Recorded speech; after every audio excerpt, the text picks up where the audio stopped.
Hello and welcome to the American Talk Show. I'm your host, David Allard. I'm an attorney from Fitchburg, Massachusetts, and we have two guests today. State your name, Kenny? My name is Kenneth Carapa. I'm from Fitchburg. I am a sports fan. That's what our show is about, and we're just going to talk about sports in general. And Hal? Hal Allard. I'm from Phillipston, Massachusetts. I was a football fan for a long time, but I think I've changed my mind. Okay, well, let's get into it. Start out with this show is about the NFL and fixing in the NFL and fixing in sports in general.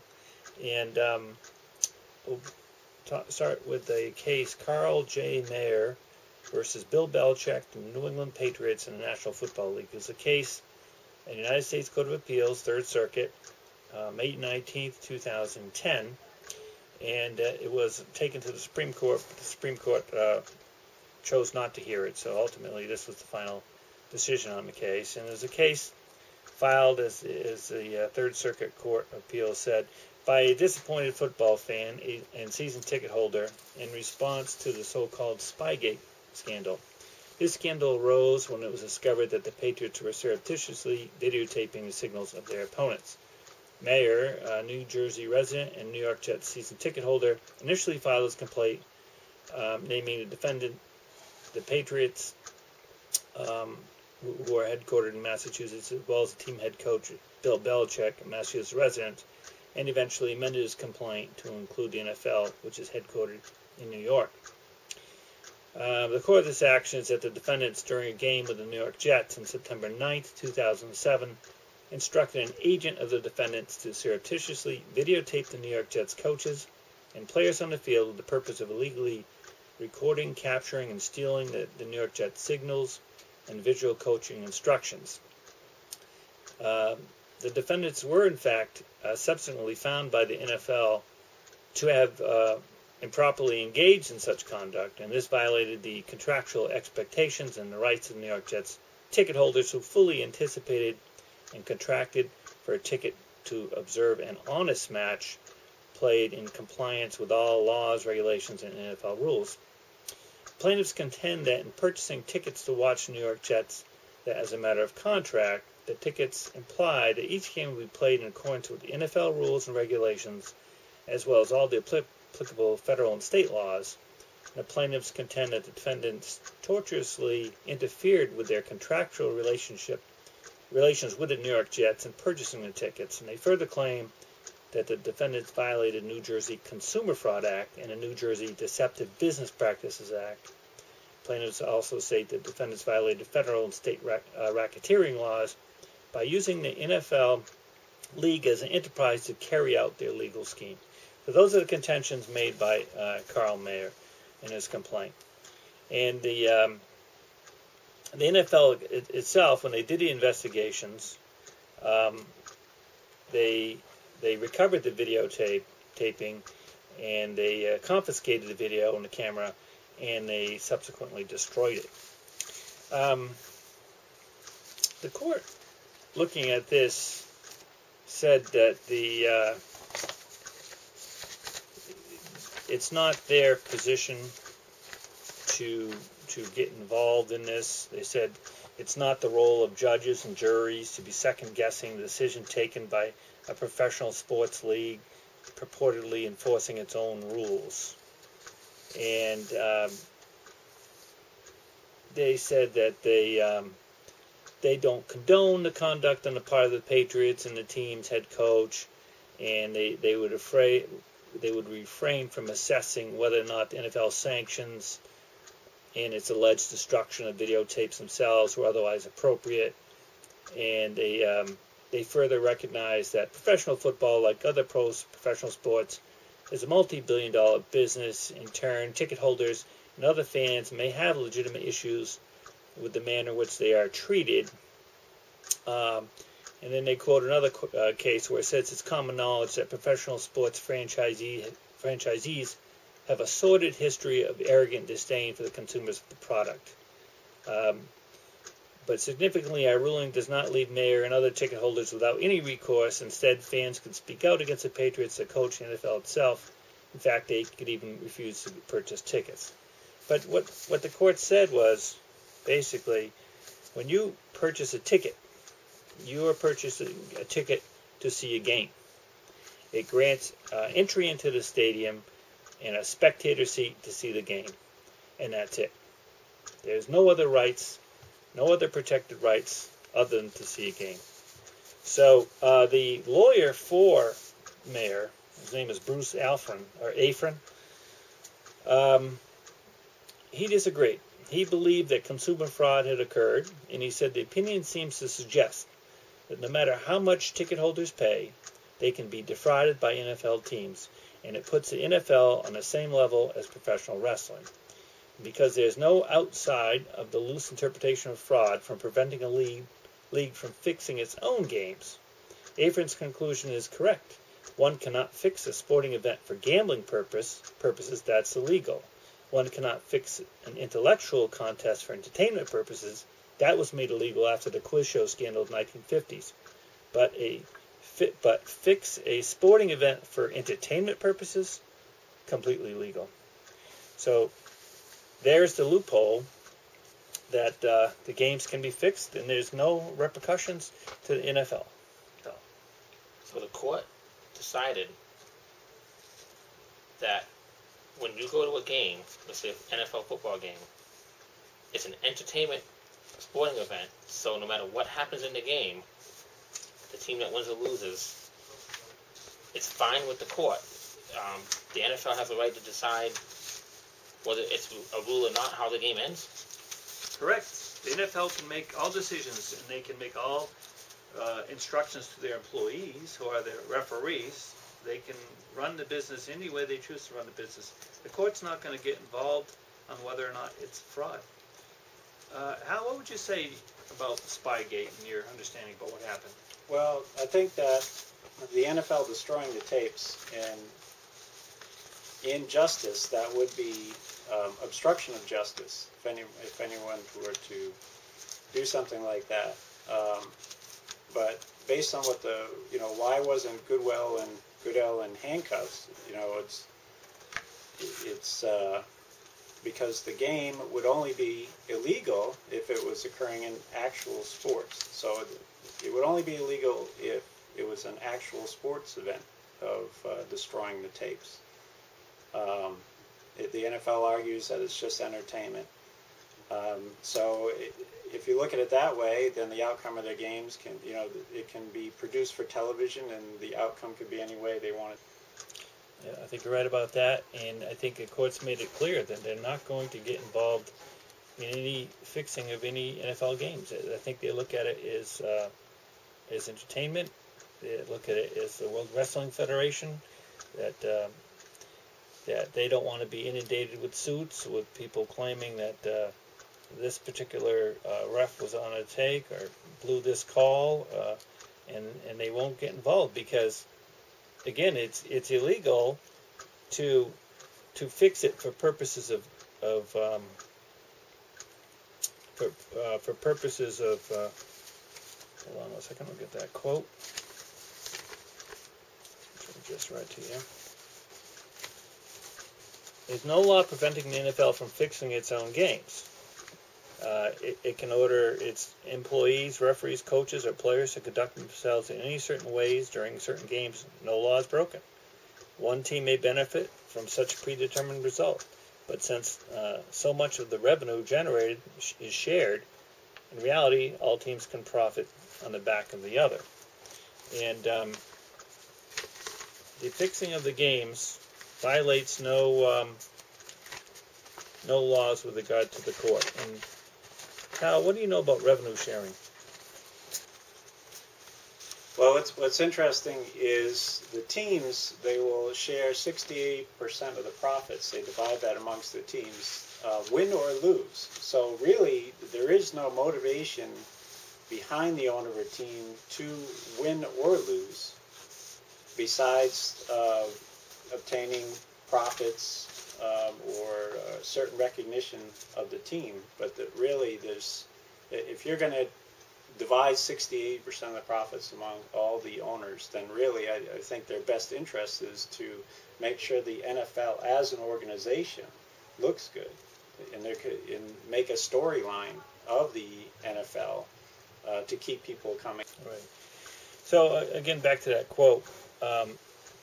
They can fix a sporting event for purposes of entertainment, and that's completely legal. And if we see that in the World Wrestling Federation,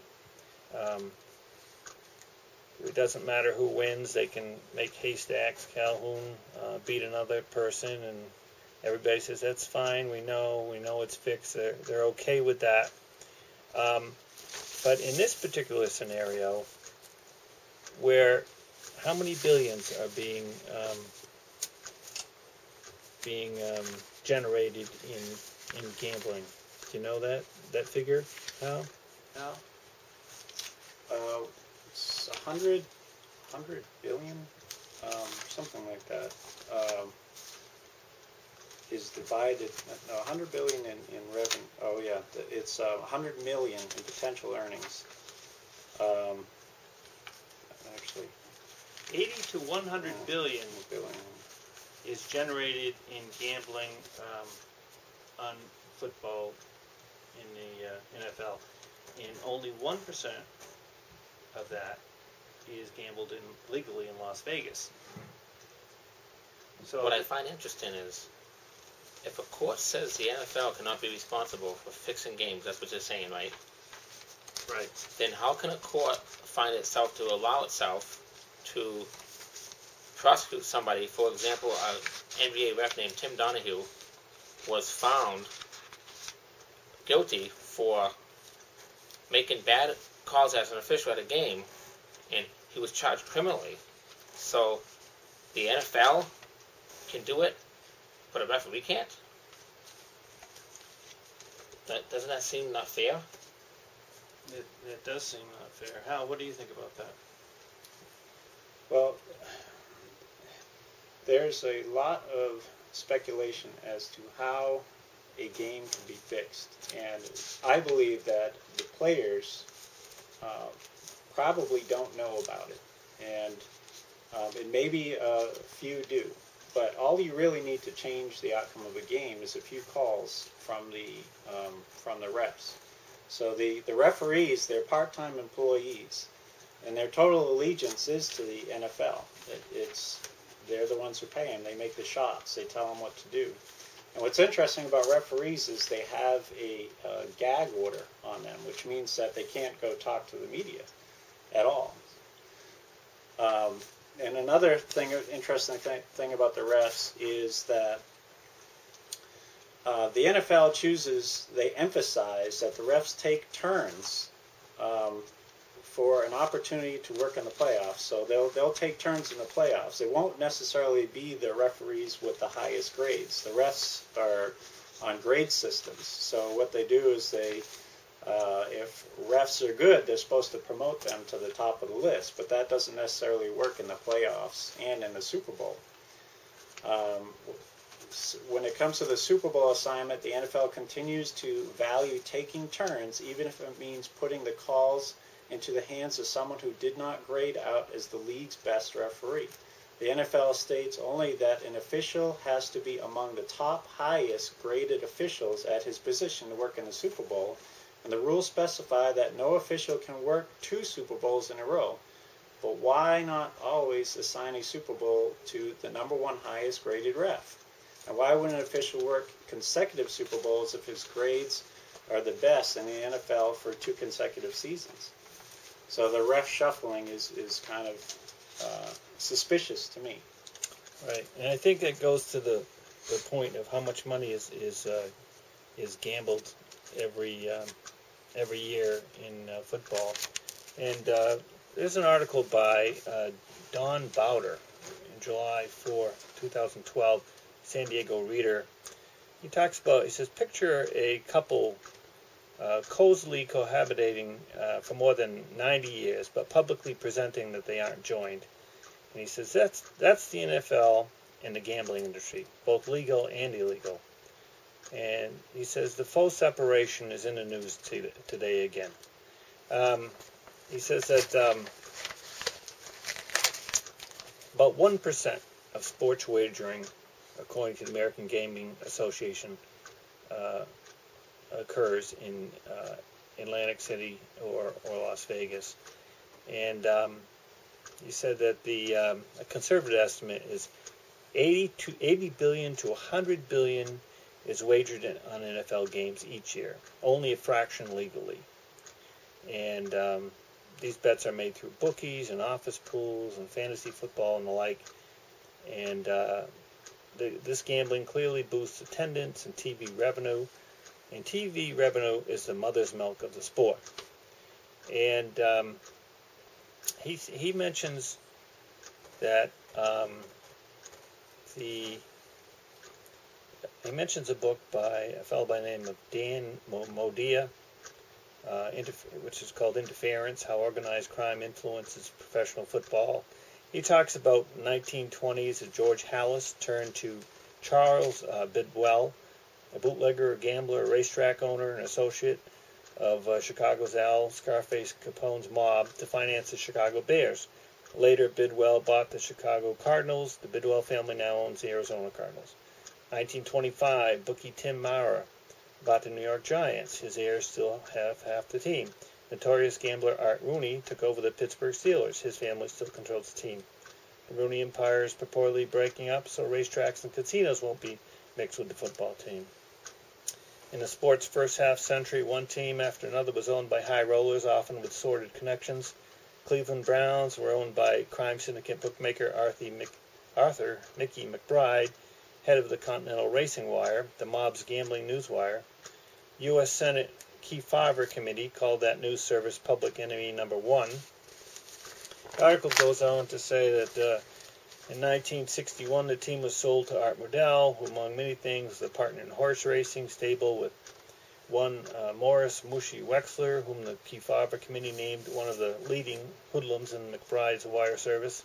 1969, Modell got married in Las Vegas digs of William Billy Weinberger, president of Caesar's Palace, whose hidden owners included such dignitaries as Tony Cotto, Sam Giancano, Vincent Alo. 1996, the Las Vegas Sun called Weinberger the dean of the casino gaming.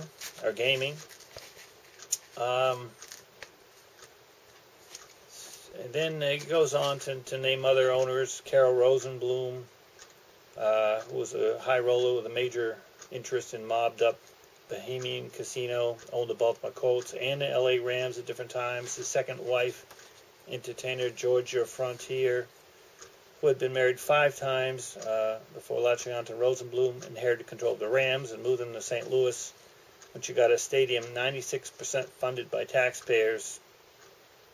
And then the article goes into the Youngstown DiBartolo family, also involved in casinos and racetracks, owned the 49ers. In 1990s, Edward DiBartolo Jr., then head of the 49ers, paid a Louisiana governor $400,000 to get a riverboat casino license. The governor went to the slammer. It says DiBartolo got a wrist slap, but he had to leave the 49ers. But his family still runs the team, and he runs the company back in Youngstown.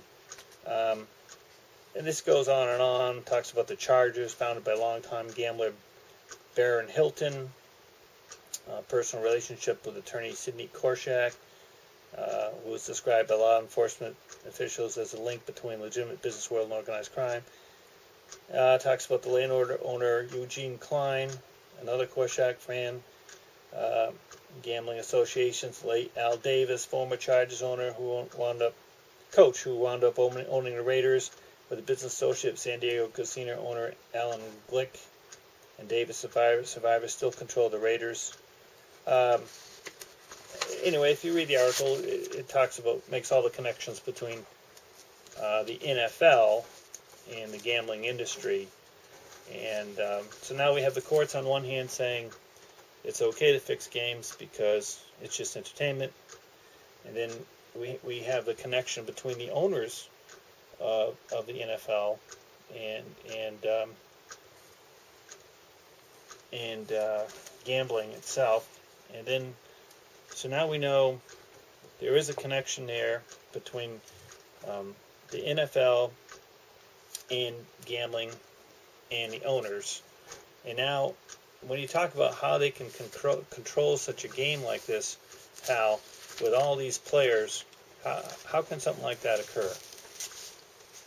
Well, I'd like to bring up an article this gentleman wrote, who's been handicapping the NFL for 10 years and developing mathematical analysis of the teams, putting together formulas.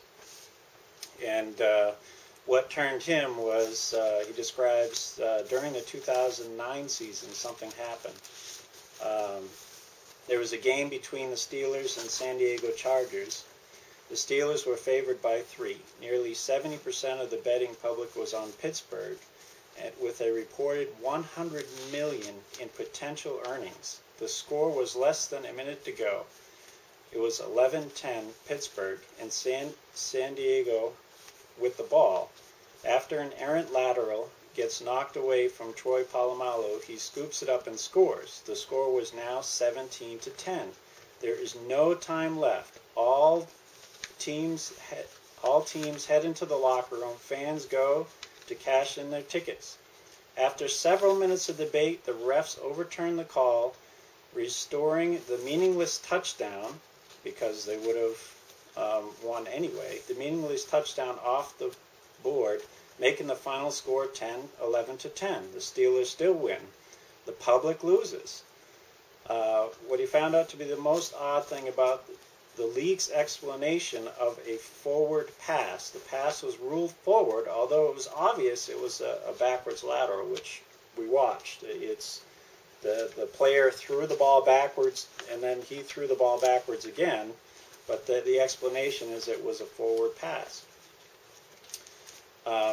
So when this gentleman got home, he started thinking that things were a little too odd to be true. SportsCenter reported the money lost in Vegas they almost joked about it. They were literally laughing. So after this bad beat, this gentleman turned around and did some serious thoughts about legitimacy of football. And that brings me back to an article I saw about Paul Hornung and Alex Karras. They were suspended for a year for gambling and game fixing. And the year after that they were suspended, the NFL started a program where they hired former FBI agents and local law enforcement, and their job was not to do any actual proactive investigating, but basically to keep the players away from the public and keep any stories under wraps and to clean up any messes that might come out, which would ruin the reputation of the NFL. What do you think of that, Kenny? God, it just goes back to show that these sporting events are not honest games. They're not played to see who's better and who can win. They're played for the interest of money. And what generates the money is TV. If you're not on television, then you're dead. And the ratings are what's important. So what happens is the NFL gets a lot of money up front, billions, a $6 billion contract up front. And the advertisers, of course, pay for these games. And if the ratings don't meet the demands of the advertisers, Big TV has to pay a refund to the advertisers. So ratings are what pay the money and pay the ticket in terms of generating money for the NFL on the legal side, not the gambling side, but the legal side. The NFL generates revenue from the TV ratings, and that revenue is shared among all the teams.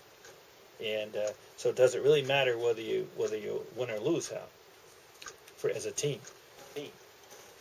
Well, as a team, I think the players themselves feel like they're winning and losing means something, and the fans believe so too. But I think that the NFL runs by a storyline, and the storyline is what keeps the majority of people coming back to watch the games. Can the Patriots go 17-0? In the wake of 9/11, the Patriots win the Super Bowl. In the wake of Katrina, New Orleans, after 40 years of getting beat up, comes back and goes to the Super Bowl.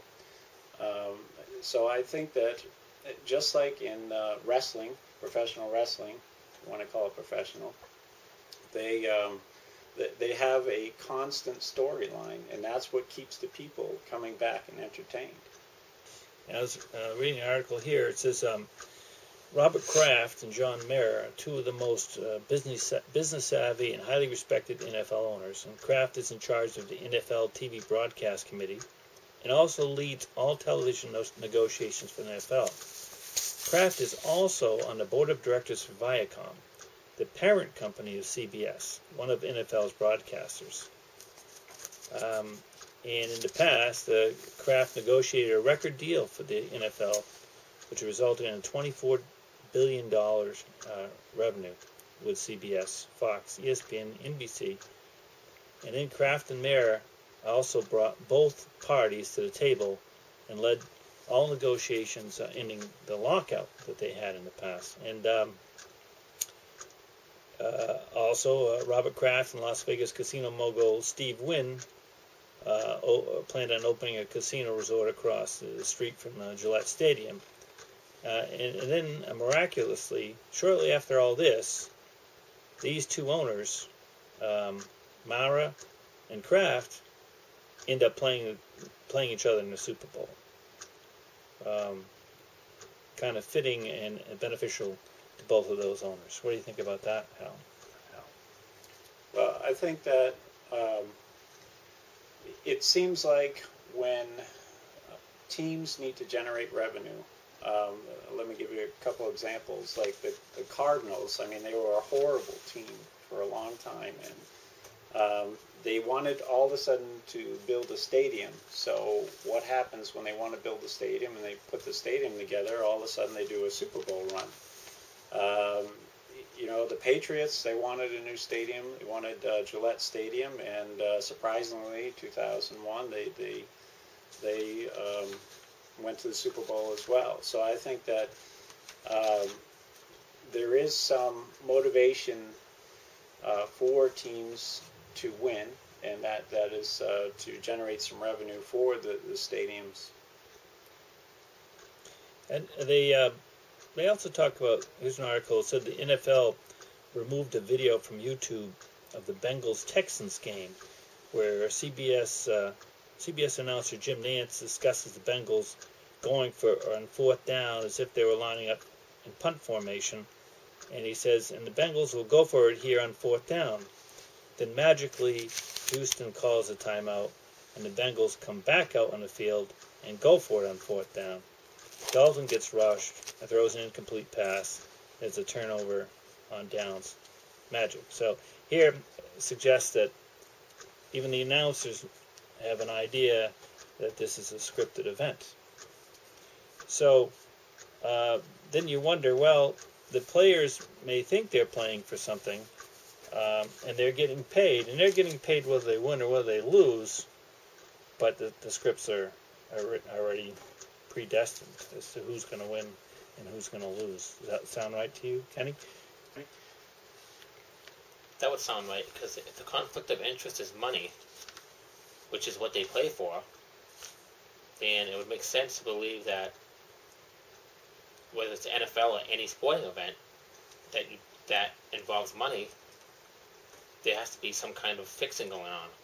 I have an article I found online. It's from a sports gambling site. It's called capersmall.com. And on the gambling site, they use instances where they show, they go all the way back to 1919, where everyone knows the Chicago White Sox scandal. They threw the World Series. I believe that was one of the instances where people found out and realized that sports is not an honest competition. It's not win or lose, but how much money can I make? I have a 1951, 4 New York colleges were point shaving. 1981, 5 Boston College basketball players were found guilty of point shaving. A German soccer referee, 2005, was making bad calls, calling penalty kicks. David Stern, the NBA commissioner, who was investigating Tim Donahue, the ref who was known to make bad calls in NBA games, he pleaded guilty to 2 federal charges of conspiracy to engage in wire fraud and transmitting betting information on the games that he officiated. David Stern stated that it was only the referee who was corrupt and he acted alone. Everybody knows that David Stern knew that the referee did not act alone.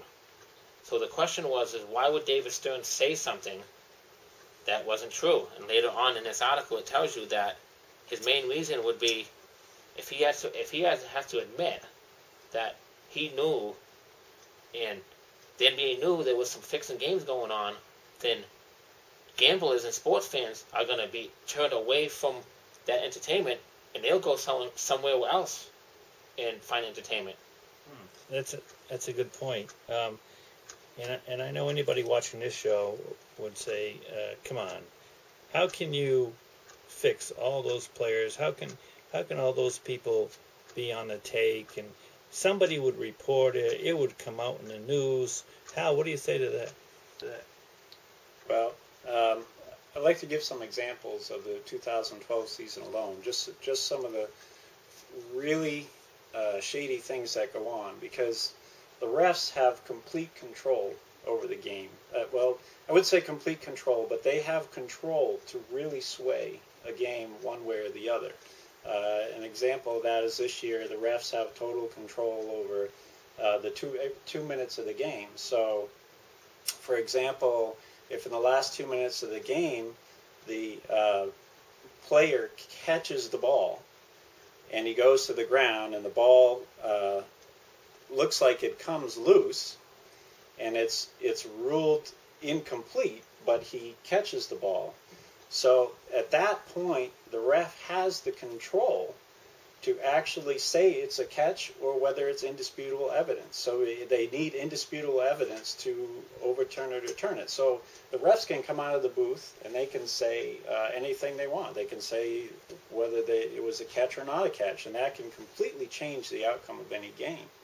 So in just this season, there was the Jets and the Patriots in overtime. So the Jets-Patriots, during that game, what was interesting is on one particular drive, the Jets went offside, I think, 2 or 3 times. And what the refs would do, the players are accustomed to finishing the play. So if the defender jumps offsides, what the refs typically do is they let the play continue because it's just offsides on the defense. I mean, anybody who watches the NFL knows that if the defense jumps offsides, that the offense has an opportunity to make a big play. Well, what was interesting in that Jets-Patriots game was there was at least 2 or 3 times when the Jets dropped, they went offsides, there was a penalty, the players finished the play. There was one particular time where the Patriots picked up 15 yards, and then they said, oh, it was defensive offside, so they brought the ball back. And they negated 1 touchdown for the same reason. It was they said, oh, well, we're going to go half the distance, so that they were like on the 2-yard line, and they said we're going to go half the distance to the goal instead of just allowing the touchdown because it was a defensive penalty, which seemed kind of weird. But later in that Jets-Patriots game in overtime, what happened was the Jets were going to kick the winning field goal. So they kick it and they miss. But what happens is one of the Patriots linemen pushes one of the other Patriots linemen in the back. And they called a 15-yard penalty, or I think it was a 10 or 15-yard penalty on the Patriots. And you can hear Belichick screaming, he was on the line of scrimmage. He was on the line of scrimmage. He was on the line of scrimmage. So if you look at the rule stated that the players on the line, not on the line of scrimmage, cannot push players on the line of scrimmage. Meaning that if you're on the line of scrimmage, you can push your own player. You can push the guy to the left. You can push the guy to the right. It's completely legal. But if you looked at the rule book that day, you would see it stated as that. Later, after the game, they interviewed Belichick, and Belichick said that it was a non-issue because he was on the line of scrimmage. So a reporter looked it up, and sure enough, the rule read as Belichick described it. But then later on, the rule was changed in the rule book. The rule says Team B players cannot push the teammate on the line of scrimmage into the offensive formation. So they changed the penalty. Now, Belichick he's been coaching for years. He knows coaching. He knows what changes.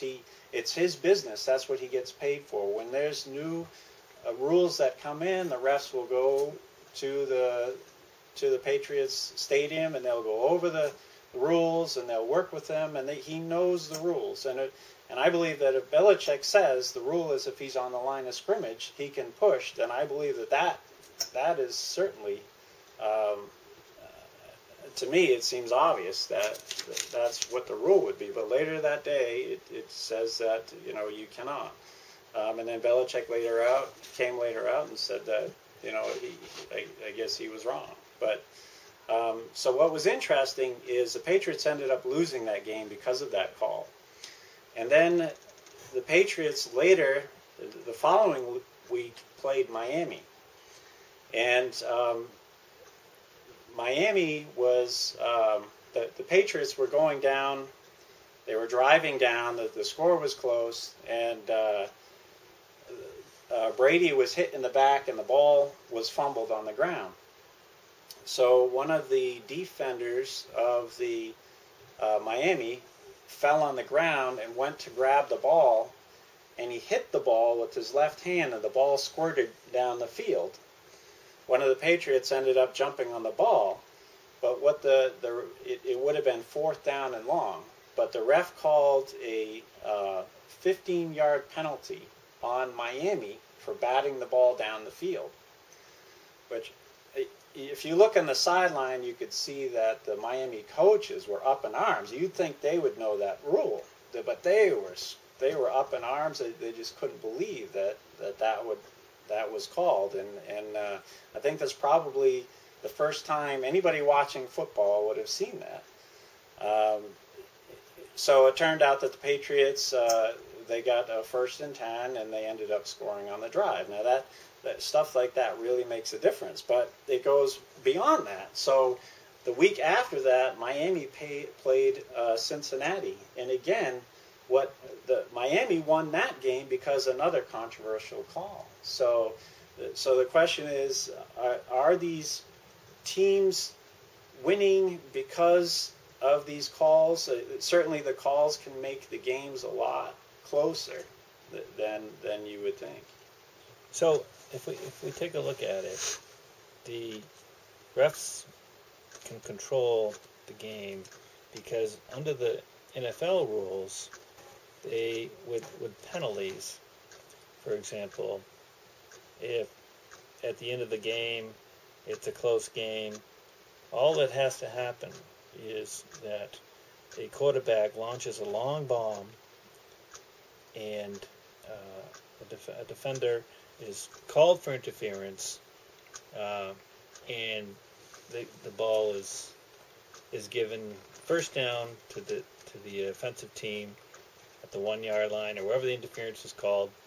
The points can change dramatically just on one call, on one interference call. And interference may not be blatant at all. He could have his hand on his shoulder, or it's just too easy for the refs to call a penalty.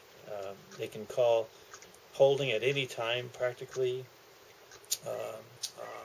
Not just that. it's not just the refs. A player could play terribly bad. A quarterback could throw an interception, could fumble. A running back could, fumble the ball in the end zone. There's so many ways a team could lose, where if someone's being paid to lose, they could lose the game. And I think if the NFL or any sport knows that there's cheating going on, then something should be done about it. I'll use a casino for an example. If you went to a casino, or if you go to a casino and you gamble, whether you play blackjack, if you put a $500 bet on a blackjack hand, the casino doesn't know what cards are coming out. They shuffle the cards in front of you, and they run the cards through the shoe, and whatever is there comes out. You don't get cheated. Because if the casino did cheat you, and you found out and proved it, they would get in trouble by the Gaming Commission. That's how sports betting should be. So when a court says the NFL should not be responsible for fixing games, I would encourage anybody watching the show, if you're betting on sports, I'd encourage you to stop betting, because it might be the game that you're betting on that might be fixed, and your money is going to be innocently stolen from you, and you can't do anything about it. The problem is, since it's illegal to bet on gambling, unless you're in Las Vegas, and you have $80 to $100 billion traded annually, there's no oversight to that. Right. And that creates a problem. So what do we do about this? Do you since the courts aren't going to get involved because they're saying, well, gambling is illegal anyway. I think you don't gamble. You don't gamble. Like the only solution to this is if a court can't control it, or no one can control a sport, whether it's hockey or whatever, or football, then you really, unfortunately, it might be. Well, I'm kind of inclined to agree with the lawyer for Carl Mayer, because what he said was basically you're allowing fraud. Now, in Las Vegas, it is legal to gamble, and 1% of all gambling occurs in Las Vegas. But it's not legal for them to cheat you. Like I said, I use blackjack as an example. It's not legal for them to cheat you. Shouldn't the court get involved? Because if they're committing fraud, they're committing fraud on the people that are legally gambling. Right. I agree. The court should get involved, but you read earlier that they're involved. Right. The court says they can't get involved. Well, they won't get involved, and they're saying, well, it's entertainment, but not true, because there's legal gambling going on. Right. Not illegal gambling. Forget about the illegal gambling, which is the bulk of it. There's legal gambling going on, legitimate gambling going on it. So now, aren't you committing a fraud on the legal gamblers? So you're agreeing with me? It's only entertainment if there's no gambling involved. Correct. Right. So, but if there's gambling, now it's becoming a gambling business, and it should have it's oversight. Right. When there's money involved, it's become a business. Correct. What do you think about that, Hal? Well, I think you're right that there's no federal governing of the NFL because it's just for entertainment purposes. But if people are putting their money in, I think people want it to be fair. They're paying for it to be fair, and if there's a sleight of hand, I think that the people are being. Yeah, and so I think there should be some oversight to this, especially since the gambling is legal in Las Vegas, and of course, people are gambling everywhere, not just in Las Vegas. So it should be looked into, I think. And it's funny. There's an article here. It says in Europe, BBC reports that over 300 games per year are fixed in the UEFA. So, it's all over. And what you ought to explain to the folks about the tuck rule, because that was an interesting fix, I think. Well, the tuck rule, it kind of looked like I think the Oakland was favored to win that day, and the Patriots really couldn't get in the end zone. The weather was miserable, and so I mean the Patriots wanted to drive, and Brady went to throw the ball, and the ball his hand was hit, and the ball fell out. But what the ref called was because his hand was moving this way, in any direction that he was going to pull in the ball as a tuck. I don't think that everybody again was shocked, completely shocked at that call. You know, it's the first time anybody has seen the tuck rule, right? So I think that they make rules on the fly. I think you're right. I think there should be some oversight. And I'd like to thank you guys for coming and discussing this topic today. And I think it's important during this football season, and hopefully we can get some honesty in our gaming. Thank you very much.